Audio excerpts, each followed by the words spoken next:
Let's now bring you the latest from Pakistan, where the government has appealed for international help to tackle a flooding emergency that has killed more than 1,000 people and threatens to leave a third of the country underwater. Foreign Minister Bilawal Bhutto Zardari said on Sunday night that floods brought on by weeks of extreme monsoonal rainfall and melting glaciers will worsen Pakistan's already dire economic situation and that financial aid was needed. There is more in this report. The death toll from ravaging monsoon floods in Pakistan crossed 1,000 as several countries, including Qatar and Iran, pledged emergency support in the wake of a deluge described as a humanitarian disaster of epic proportions.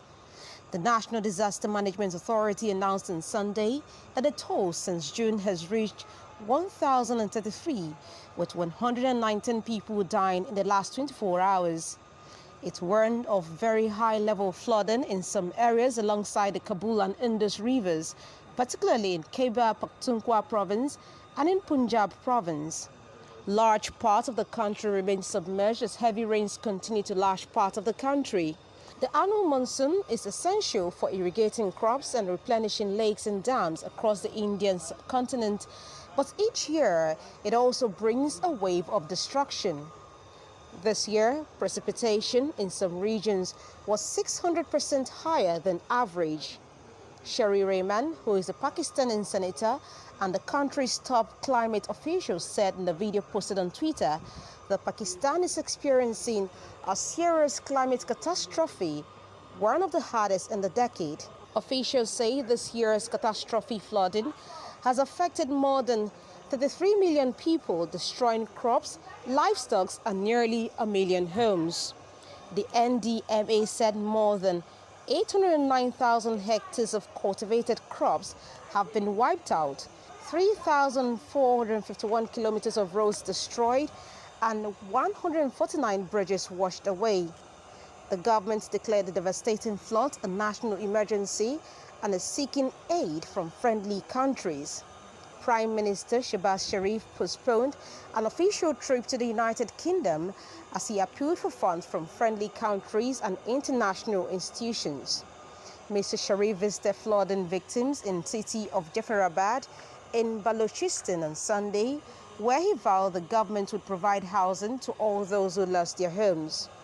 Earlier on Saturday, the Prime Minister surveyed damage around the province and met with displaced people at a relief camp while also delivering relief supplies to those affected in the flood-hit Sindh province. Iranian president and Turkish president, among other leaders, spoke to Prime Minister Shehbaz Sharif over the grim flood situation. Queen Elizabeth of the United Kingdom has said she is deeply saddened by flooding in Pakistan in a letter to the Commonwealth country's president. The monarch stated that the UK stands in solidarity with the country.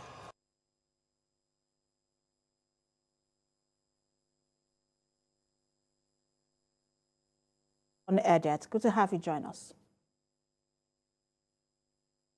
Thank you for having me. This has been described as the monster of monsoon, especially when you see the kind of structures it has brought down. But it's also now called a humanitarian disaster caused by climate change. I just wanted to speak to this, and then what exactly we are not doing right in terms of dealing with climate change emergencies. First of all, my thoughts and prayers are with the people of Pakistan as they are passing through this very, very unfortunate situation. I think a whole lot still needs to be done. I think the climate change awareness, people are not really taking it serious. We need to intensify efforts in educating people about climate change and its ravaging effects. And these are situations whereby search and the death toll from ravaging monsoon floods in Pakistan crossed 1,000 as several countries.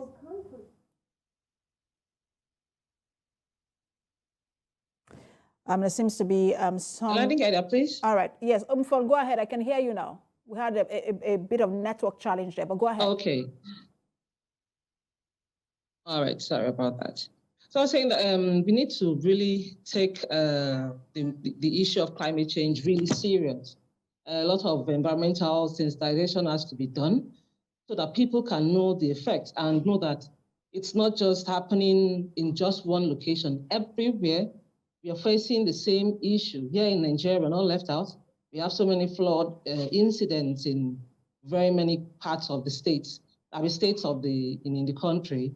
Benue has their own fair share, and we have a whole lot of people there that have been displaced and also have issues. And the effects of climate change cannot be overemphasized.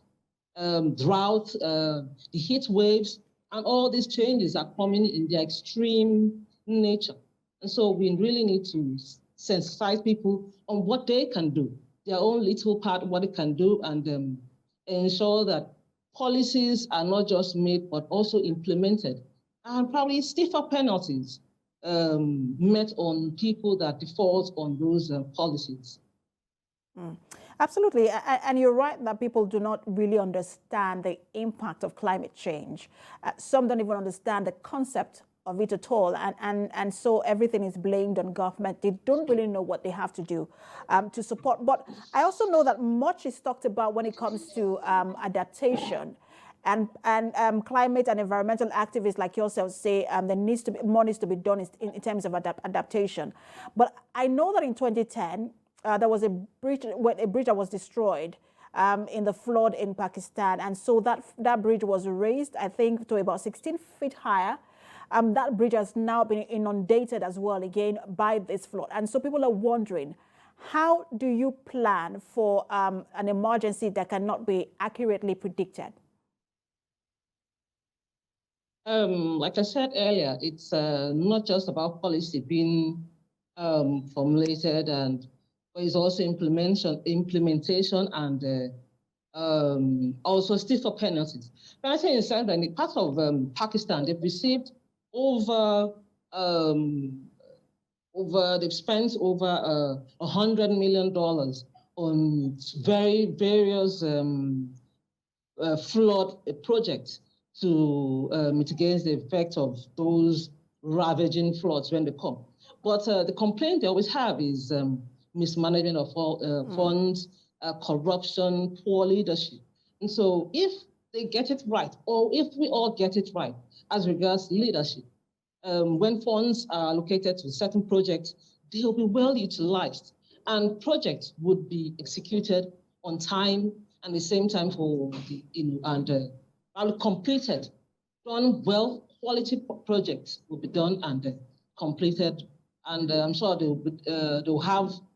be sustainable, like a stand taste of time, even in the any effect of any natural disaster. I think correct me if I'm wrong, I think is it COP30 this year? Because I know we've done 28, it has been 29. I think it's COP30 this year that will hold in Egypt. What kind of commitments are you looking to hear from world leaders in terms of dealing with the climate change emergency?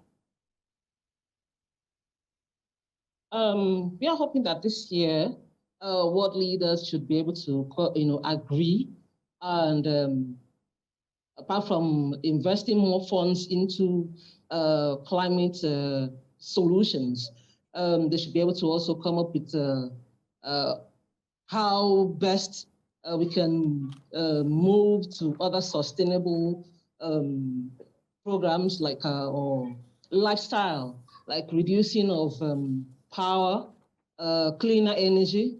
Most of them should be thinking of going to or utilizing cleaner source of energy, reducing the thinking of how companies or factories can reduce waste of water, and also coming up with policies of how well we can be able to educate people on the need for them to be accountable, for them to be serious as regards to little things that disposing of our waste management in general, because that we've seen that waste issue in very many areas has been pinpointed or has been labeled as one of the causes of the flood. So our drainage, how do we educate people to change the attitude, change towards waste, and how companies can also be able to come and erect, or how you can carry this the recycling businesses. Because if we have a whole lot of products recycled, we have waste being minimized, and a whole lot of waste being minimized. And I can remember months back when we're generally just watching out for the commitments that I said we're generally just watching out for the commitment that world leaders will make.